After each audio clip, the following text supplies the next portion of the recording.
In the future, Earth experiences a severe drought, and people are dying from dehydration. You can't even imagine what a person is capable of for a single sip of water. 100 years from now, due to climate change, fertile lands have turned into wastelands. Rain has become a rarity, and the extreme heat prevents even weeds from growing. In one of the small houses amidst such a wasteland lives a farmer, Ernest Holm, with his son Jerome and his daughter Mary. They constantly have to fend off thieves and looters who are willing to do anything to steal even a single bottle of water. Fortunately, our hero has a rifle, and he shoots much faster than the bandits. Ernest notices that their last well has completely dried up. He and Jerome take their donkey and head to the local town. There, they sell various goods and alcohol to the residents. It's smuggling, and our characters could be arrested at any moment. On the way home, their donkey collapses from exhaustion and breaks its leg. Ernest is forced to end the poor animal's suffering with a bullet. At home, Mary prepares a meager dinner for her father and brother. Later, they listen to the radio and wash dishes using sand. The whole family is utterly worn out from this way of life. At night, Mary sneaks out of the house to meet her boyfriend.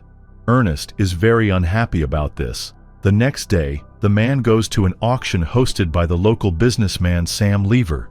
He buys a special robot named Sim to use in place of the donkey. This robot was something Sam Lever's son, Flem, had really wanted to buy. But Ernest's bid turned out to be higher. We see that Ernest's wife, Catherine, became disabled after an accident. In the hospital, she can only walk if she's strapped to a special frame.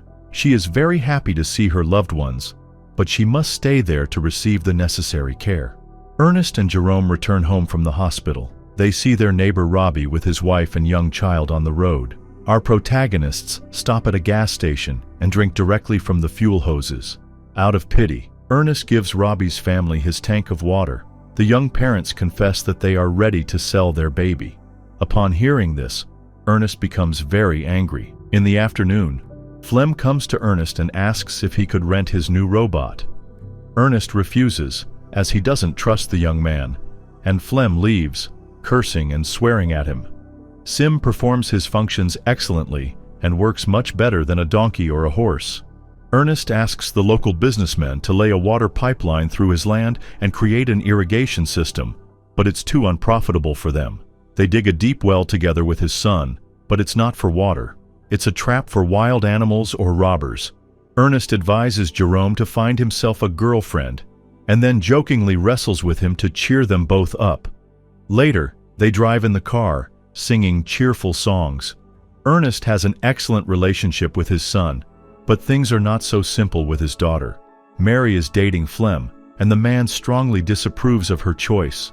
The girl cries, asks Jerome for money, and threatens to leave home. The man tries to stop her, and she screams that she hates him. In the morning, Ernest and Jerome notice that someone has stolen their robot, Sim. The man immediately sets off to find it. He suspects that Flem did it and goes to see Flem's father, but his father says he hasn't seen his son today. Ernest climbs up into the cliffs, but someone finds him there and knocks him out. When the man regains consciousness, he finds himself surrounded by local entrepreneurs. They accuse him of stealing supplies and attempt to beat him again, but he grabs his rifle and escapes. Ernest continues searching for his robot. Soon, he finds Flem. It turns out the young man was transporting stolen supplies using the stolen robot and planned to sell them at the border. Ernest takes Flem captive, ties him to Sim, and plans to return the supplies to their rightful owners. When they stop due to dehydration, Flem convinces Ernest to quench his thirst with the alcohol they are transporting. Ernest unties Flem's hands and drinks with him. Drunk, the man lets his guard down and stops keeping an eye on his captive. Flem suggests they become partners, then tries to bribe him. When Ernest refuses, Flem throws a rock at his head. Ernest takes one last shot but misses. Ernest regains consciousness and realizes he is tied up. Flem forces a large amount of alcohol into his mouth and heads back to Mary. The young woman immediately runs away from home with her lover, while Jerome sets out to find his father. He finds an empty bottle, and a few hours later, he reaches the local entrepreneurs and learns that the robot Sim broke down and took his father's life. Ernest's family is in despair. They have no idea how to go on with their lives.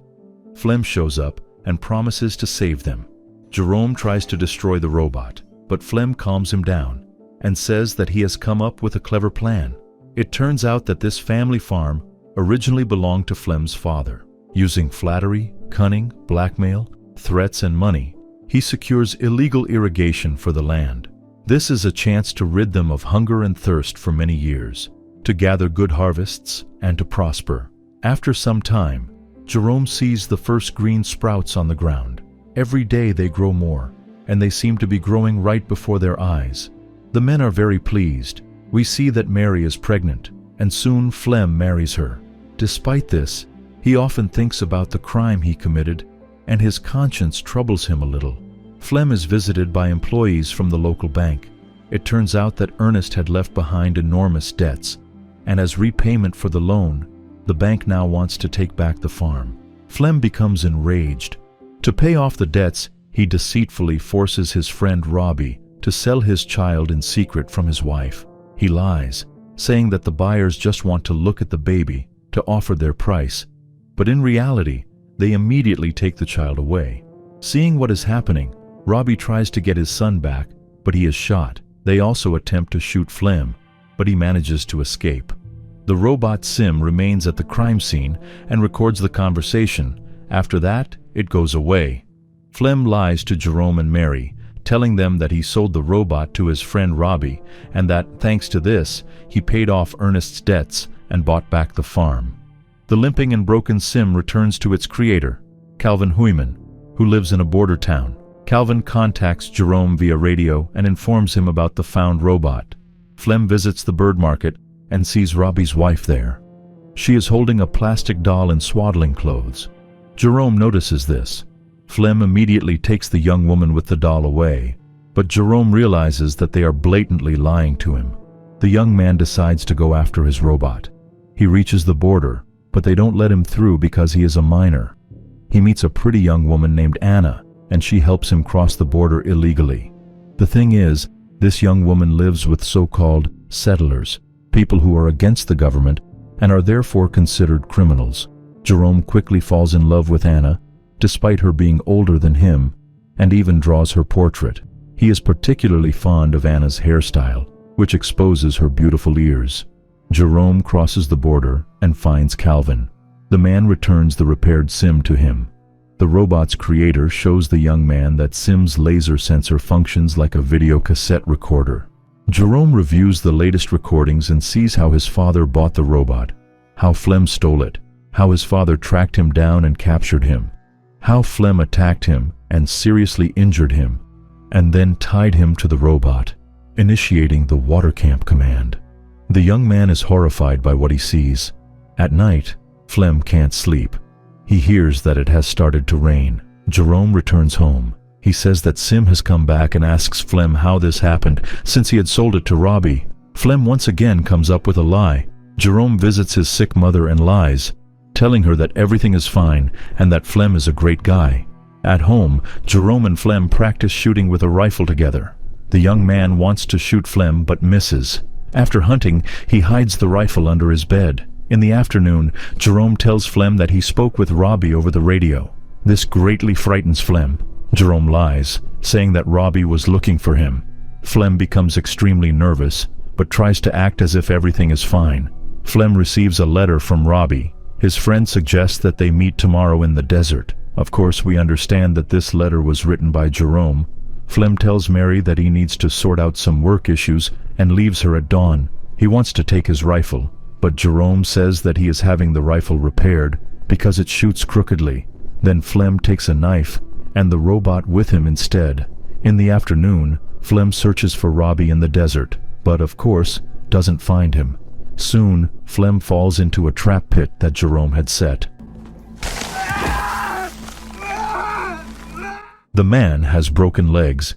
He desperately screams in pain and calls for help. Jerome approaches the pit, having secretly been watching Flem all this time. Flem realizes that the young man knows the whole truth about what happened to his father. At first, he shouts in fury, but then he begs Jerome for forgiveness and asks him to think of Mary. However, Jerome coldly raises his rifle. Jerome returns home with Sim and decides not to tell his sister anything, as she is pregnant with Flem's child. For the first time in a long while, he eats a cheeseburger and drinks cola. Mary is very worried, as Flem has been missing for 2 days. She suggests to her brother that they should bring their mother back home, as they now have enough money to provide her with the necessary care and pay for her corsets. Both of them hope that Mary will have a baby girl. Jerome erases all of Sim's data from its memory. Now, no one will ever know the truth.